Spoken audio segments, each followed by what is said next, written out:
Shalom Aleichem Beshem Hamasya. Selamat pagi, salam sejahtera bagi kita semua. Pagi ini kita akan kembali melanjutkan pembelajaran kita dari narasi pencobaan Yesus di padang gurun. Nah, kemarin saya sudah menjelaskan bahwa melalui narasi pencobaan Yesus di padang gurun, kita belajar bahwa orang yang hidupnya penuh dengan Roh Kudus, ia akan tunduk kepada pimpinan roh. Jadi dikisahkan di dalam Injil Lukas pasal yang keempat, Injil Matius pasal yang keempat, setelah Yesus dibaptis dan Roh Kudus dalam manifestasinya dalam rupa burung merpati itu turun di dalam Yesus Kristus, maka ia penuh dengan Roh Kudus. Dan dikatakan di dalam Injil Matius pasal yang keempat, kalau saya bacakan untuk mengingatkan kita kembali, dalam Injil Matius pasal yang keempat, maka Yesus, ayat yang pertama, dibawa oleh roh ke padang gurun untuk dicobai iblis. Dikatakan Yesus dibawa oleh roh ke padang gurun untuk dicobai iblis. Kita bandingkan dalam Lukas pasal yang keempat ayat yang pertama. Yesus yang penuh dengan Roh Kudus. Perhatikan ungkapan Yesus yang penuh dengan Roh Kudus kembali dari sungai Yordan, lalu dibawa oleh Roh Kudus ke padang gurun. Nah, ini sesuatu yang sangat menarik. Yesus setelah dibaptis di sungai Yordan, dikatakan ia penuh dengan Roh Kudus, lalu dibawa oleh Roh ke padang gurun. Kita baca tadi, untuk dicobai. Sesuatu yang mendatangkan pengertian yang dalam bagi kita sebagai pengikut Kristus, bahwa seorang yang hidupnya hidupnya penuh dengan Roh Kudus, ia akan tunduk kepada pimpinan roh. Apakah pimpinan roh itu? Pimpinan roh adalah apa yang tertulis di dalam firman-Nya. Dan Roh Kudus itu tidak mungkin bertentangan dengan firman Allah. Sehingga kalau ada orang mengaku, aku penuh dengan Roh Kudus, aku memiliki karunia-karunia Roh Kudus, silahkan, ia bisa mengklaim hal itu. Tetapi semua itu harus diukur, diuji dari firman-Nya yang tertulis. Apakah ia tunduk, apakah ia taat kepada firman Allah yang tertulis? Itulah yang membuktikan seorang penuh dengan Roh Kudus atau tidak. Jadi penuh dengan Roh Kudus itu bukan sekedar tanda-tanda secara lahiriah, manifestasi karya Roh Kudus, tetapi dalam bentuk ketaatan.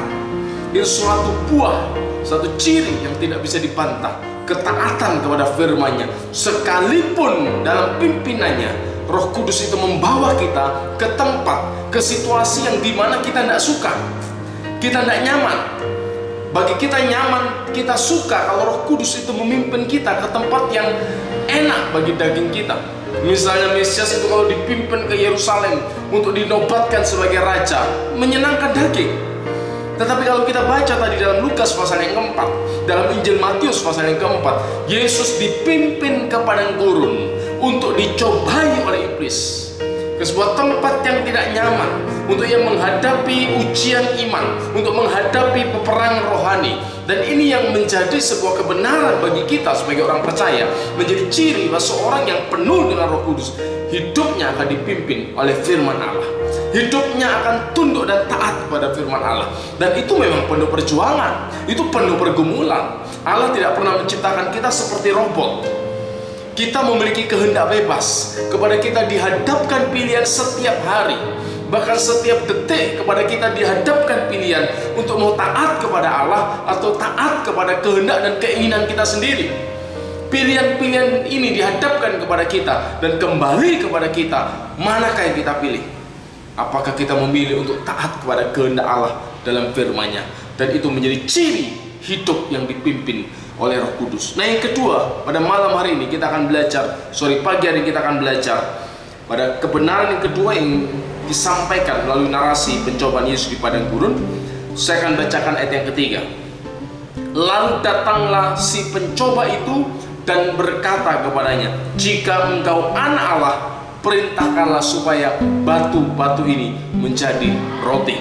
Di garis bawahi ungkapan lalu datanglah si pencoba itu dan berkata kepadanya. Datanglah si pencoba. Nah, karena itu renungan firman Tuhan pagi hari saya beri judul, awas ada musuh. Awas ada musuh. Ini sebuah seruan untuk berhati-hati, seruan untuk waspada, karena ada musuh yang mengintai, karena ada musuh yang ingin menghancurkan hidup kita. Dan musuh itu siapa? Nah, kerap kali kita sebagai orang percaya, kita salah sasaran. Salah sasaran mengira siapa musuh kita. Kita berpikir istri kita, kita berpikir suami kita berpikir mertua kita berpikir menantu kita berpikir orang lain itu musuhku. Padahal firman Tuhan jelas katakan bahwa perjuangan, peperangan kita itu bukan melawan darah dan daging. Anda bisa baca di dalam surat Paulus kepada jemaat di Efesus pasal yang ke-6. Saya bacakan dalam Efesus pasal yang ke-6. Di sana dikatakan, Efesus pasal yang ke-6 ayat yang ke-12. Karena perjuangan kita bukanlah melawan darah dan daging, tetapi melawan pemerintah-pemerintah, penguasa-penguasa, melawan penghulu-penghulu dunia yang gelap ini, melawan roh-roh jahat di udara. Jadi yang dimaksud pemerintah, penguasa, penghulu itu adalah roh-roh jahat di udara. Dan dijelaskan lagi di dalam ayat yang ke-12 bagian awal, perjuangannya bukan melawan darah dan daging. Artinya musuh orang percaya itu bukan terdiri dari darah dan daging alias manusia, tetapi roh-roh jahat yang kadang bisa bekerja di dalam diri manusia yang membiarkan dirinya dipakai oleh roh-roh jahat itu. Nah, inilah yang dimaksud dalam Matius pasal yang kedua, datanglah si pencoba itu. Itulah musuh kita. Karena itu kita baca lagi dalam 1 Petrus pasal yang ke-5. 1 Petrus pasal yang ke-5 ayat yang ke-8. Sadarlah dan berjaga-jagalah lawanmu. Perhatikan ungkapan lawanmu, si iblis. Jadi bukan lawanmu suamimu, lawanmu istrimu, lawanmu mertuamu, lawanmu temanmu, bukan, tetapi lawanmu si iblis. Berjalan keliling sama seperti singa mengaum-ngaum dan mencari orang yang dapat ditelannya.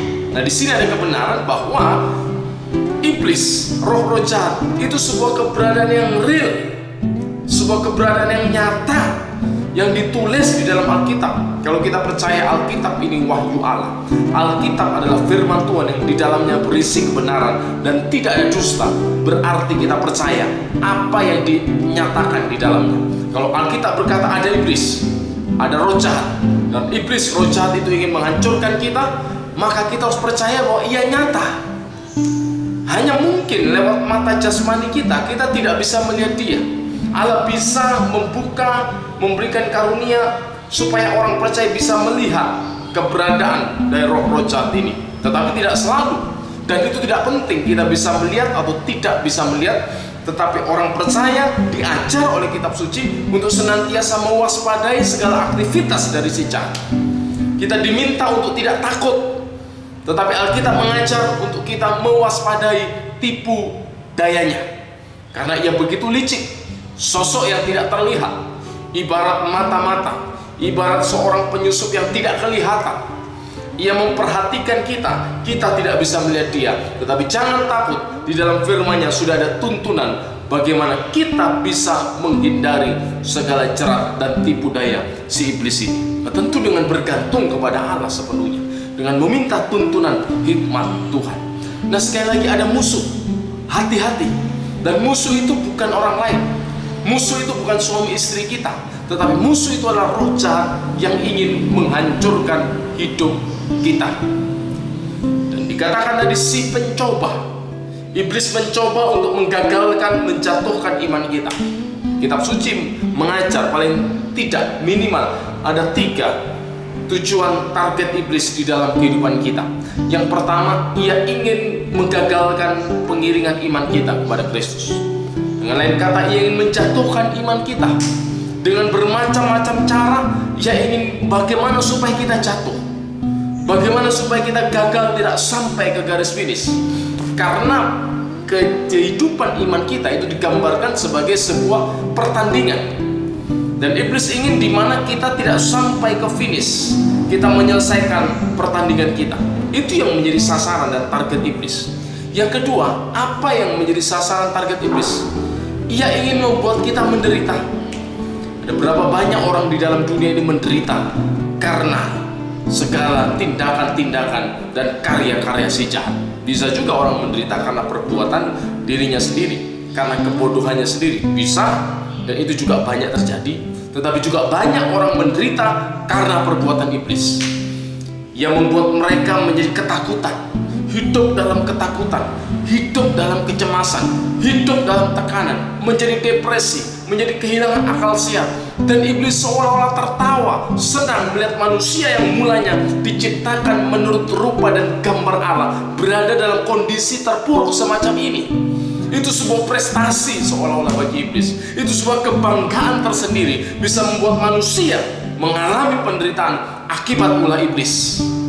Ini tujuan iblis yang Yesus katakan dalam Injil Yohanes, pencuri itu datang hanya untuk mencuri, membunuh, dan membinasakan. Nah, karena itu dalam perspektif iman Kristen, tidak ada jin yang baik, tidak ada roh jahat, semua itu jahat. Karena itu diberi kata sifat roh jahat, roh yang jahat, yang punya motivasi, yang punya tujuan, yang punya sifat yang jahat, yang dikatakan oleh Kristus, ia datang hanya untuk mencuri, membunuh, dan membinasakan. Mencuri damai sejahtera kita, mencuri sukacita kita, mencuri ketenangan kita. Ia ingin mengambil itu semua dari kita. Ia ingin menggantinya dengan ketakutan, ia ingin menggantinya dengan kecemasan, ia ingin menggantinya dengan tekanan demi tekanan dalam batin kita.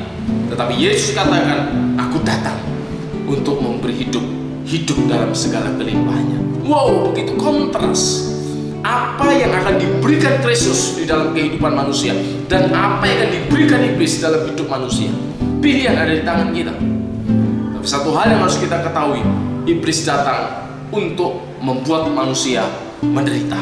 Dia ingin melihat penderitaan kita, seolah-olah ia bahagia ketika manusia itu menderita. Yang ketiga, apa tujuan iblis mencobai kehidupan kita orang percaya? Ia ingin membuat kita kecewa pada Allah. Ia ingin membuat manusia menjadi kecewa kepada Tuhan, meragukan Allah, meragukan kebaikan Tuhan. Ini yang menjadi target, ini yang menjadi tujuan, ini yang menjadi sasaran akhir dari pencobaan yang dilancarkan iblis. Ia yang membuat kita kecewa, tidak lagi percaya kepada Tuhan, tidak lagi yakin akan kebaikan Allah, tidak lagi yakin akan kesetiaan Tuhan.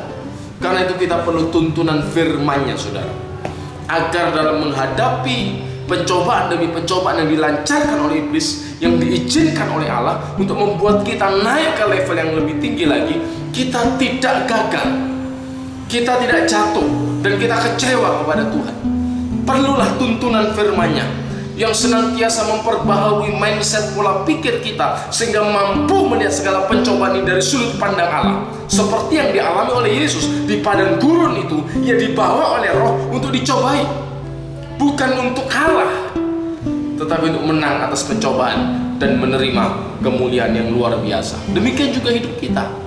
Mari kita meminta tuntunan Roh Kudus. Kita menyadari ada musuh, dan musuh itu ingin menghancurkan kita, musuh itu ingin menggagalkan kita, musuh itu ingin membuat kita menderita, musuh itu ingin membuat kita kecewa terhadap Allah. Tetapi firman-Nya mengajar kita, mari jangan kita mengikuti alur permainan dari si jahat itu.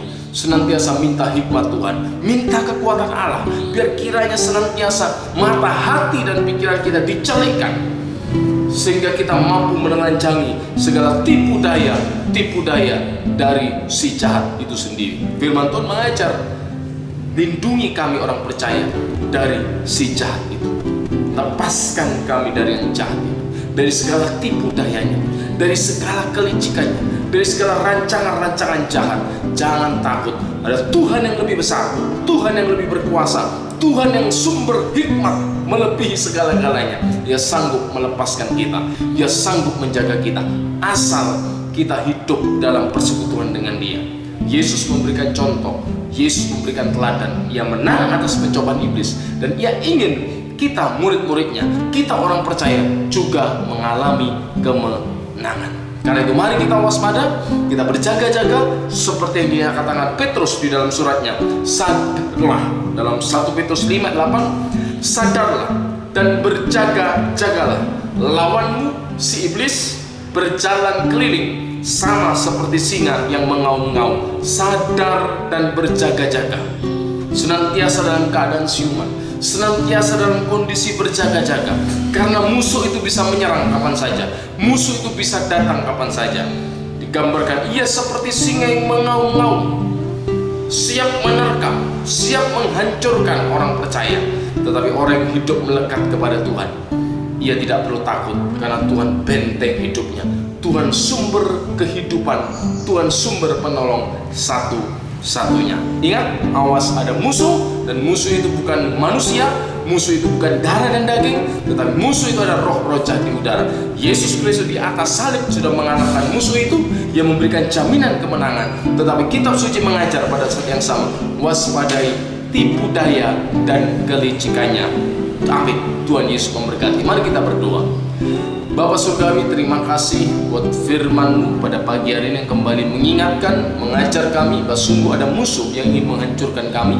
Dan musuh itu bukan orang-orang, musuh itu bukan manusia, tetapi roh-roh jahat di udara yang ingin membuat kami menderita, yang ingin membuat kami gagal dalam pengiringan iman kami, yang ingin membuat kami kecewa terhadap Engkau. Tetapi syukur melalui firman-Mu yang senantiasa mengajar kami, sehingga kami bisa dilepaskan dari segala tipu daya si jahat itu. Tolong kami, lindungi kami, tutup bungkus kami dengan kuasa darah-Mu ya Tuhan. Terpujilah nama-Mu. Hamba serahkan seluruh jemaat-Mu dalam segala aktivitas pekerjaan mereka di sepanjang hari ini. Dalam nama Yesus kami berdoa dan mengucap syukur. Yang percaya katakan amin. Tuhan Yesus memberkati.